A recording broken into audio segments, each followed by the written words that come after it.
Hark, writes the Reverend Michael Ray Matthews.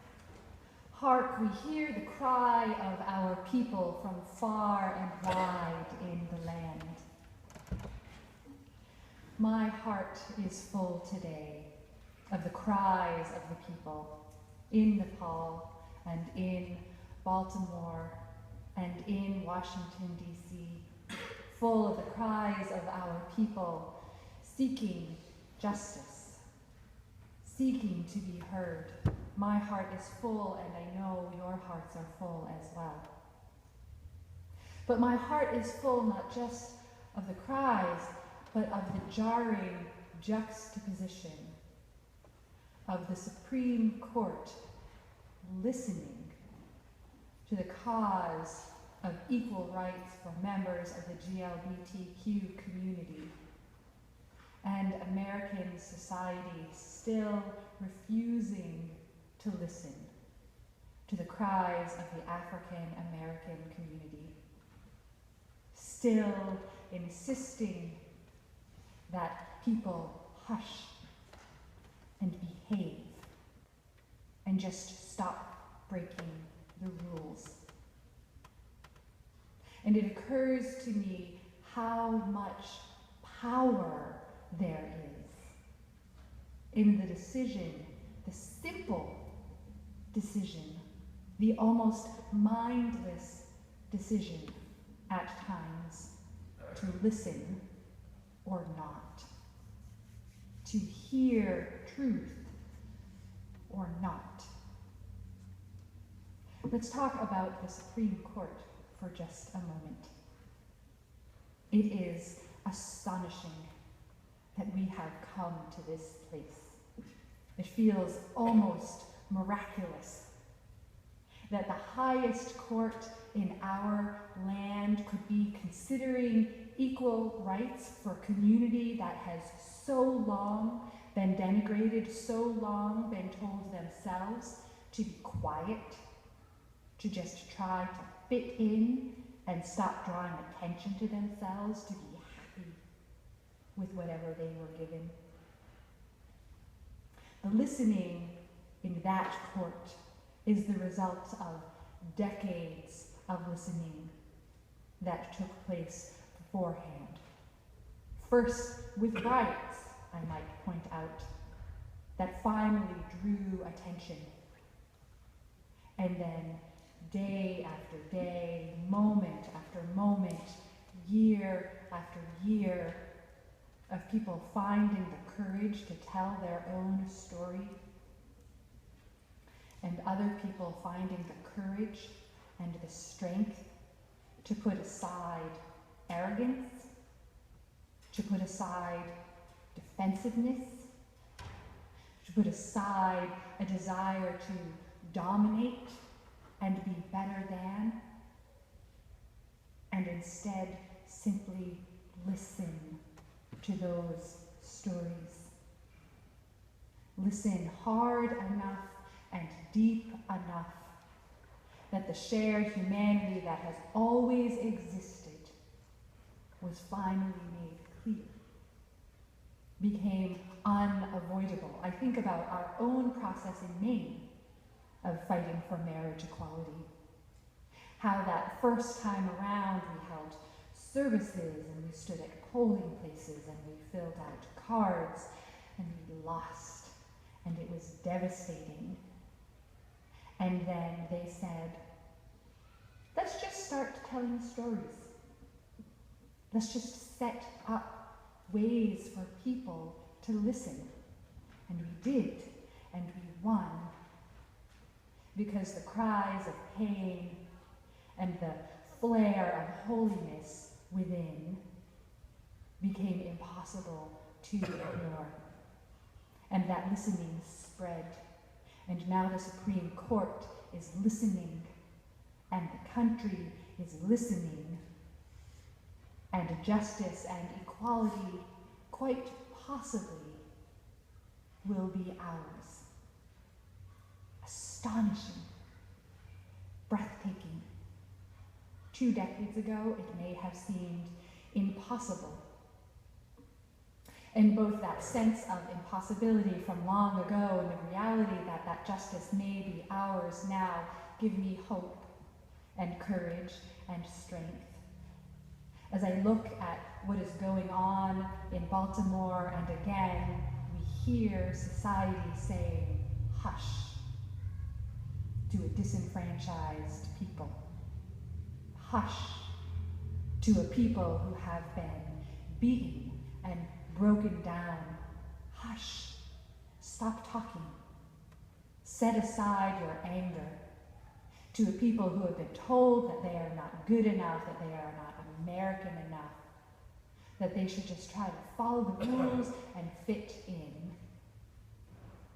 for decades and decades and decades. And not just Baltimore, of course. Baltimore is only the most recent. Baltimore is perhaps when we will start actually listening, but Baltimore is not the beginning, and that is one of the hardest things that we must accept. I think of the response to the riots that I have seen from friends on Facebook. Riots, I might add, of 200 or so people out of 10,000. And yet the response is, why would you destroy your own community? You're not doing yourselves any good. Why don't you just protest peacefully? Hush. Stop making such a ruckus. And when the activists say, well, actually, we were protesting for 6 days, you just didn't notice. You somehow don't notice that either. Hush. Stop making such a ruckus. Just follow the rules and fit in. Let me read you a quote. This is from the Reverend Dr. Otis Moss III from Trinity Church in Chicago, paraphrasing, I believe, Martin Luther King. What is the call for people of faith when they are faced with the aftermath of a riot they may have helped create due to neglect or ignorance wrapped in arrogance? What do all riots have in common? They are the phonetic and kinetic sounds and rhythms of the unheard. What do all riots have in common? They are the phonetic and kinetic sounds and rhythms of the unheard. That's not quite true.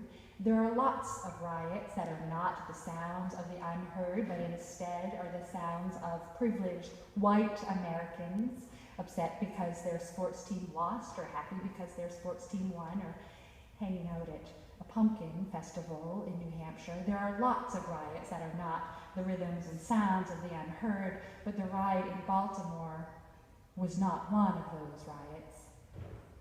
The riot, the small body of people who were rioting in Baltimore were saying, listen to us.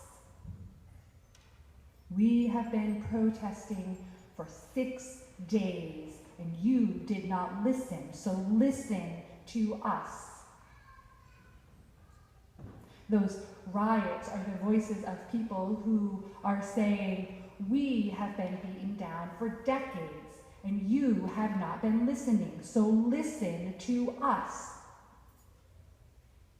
They are the latest iteration of an entire body of Americans who are saying, you have never allowed us to be equal, and that is not a right that is yours to give. Listen to us. It is so hard to listen sometimes, because we like to imagine that we are good, and we are. Because we like to imagine that we do the right thing, and we do, often. And so it can be hard to hear and understand and accept the fact that even though we are good, and even though we often do the right thing still, Even so, we can be and indeed are complicit in systems of oppression and abuse that are destroying the lives of our brothers and sisters. We must hush. We must listen. Let me share with you a reading from the Reverend Stephen Schick. He's a colleague of mine. He begins with a passage from a poem by Marge Piercy. A good anger, she writes, swallowed. A good anger swallowed clots the blood to slime. But what, Reverend Schick continues, what is to be done with it, this anger that dare not be swallowed? Should it be diluted with denial, cooled with indifference? Should it be sweetened with good intentions, softened with lies? Should it be spewed out red hot over searing tongues, scorching the guilty and innocent alike? What's to be done with it, this anger that dare not be swallowed? Don't dilute it, deny it, or cool it. Don't sweeten it or soften it, but pause for a moment. Could you hold it before your eyes, examine it with your heart and mind? Could you hold it, then touch it to your belly, then place it where your soul rests? Could you let it enter there, knowing it is part of you that needs to be treated kindly, that needs to be listened to, that needs to be honored? For it has the power to save you, to save us all. When we ask those in Baltimore and New York and our own communities to hush, to follow the rules, to settle down, we are asking them to take their anger, their righteous anger, their holy anger, and dilute it and deny it. Allow us to sweeten it with our good intentions, to soften it with our lies, and we have seen lies over and over and over again. We must hush. We must allow this anger to be what it is: righteous anger, holy anger, anger strong enough to break open the dysfunction in this country, to break open a wound that has existed since its founding, so that we can do the holy work of cleaning it out, healing it together. We must allow this anger to be spoken, not insist that it be diluted, denied, sweetened by our good intentions. It is hard work listening instead of falling into defensiveness or arrogance or denial, but it is not work that is beyond us. We know this for a fact because the Supreme Court is hearing a case right now that would have seemed impossible 2 decades ago for exactly the same reason.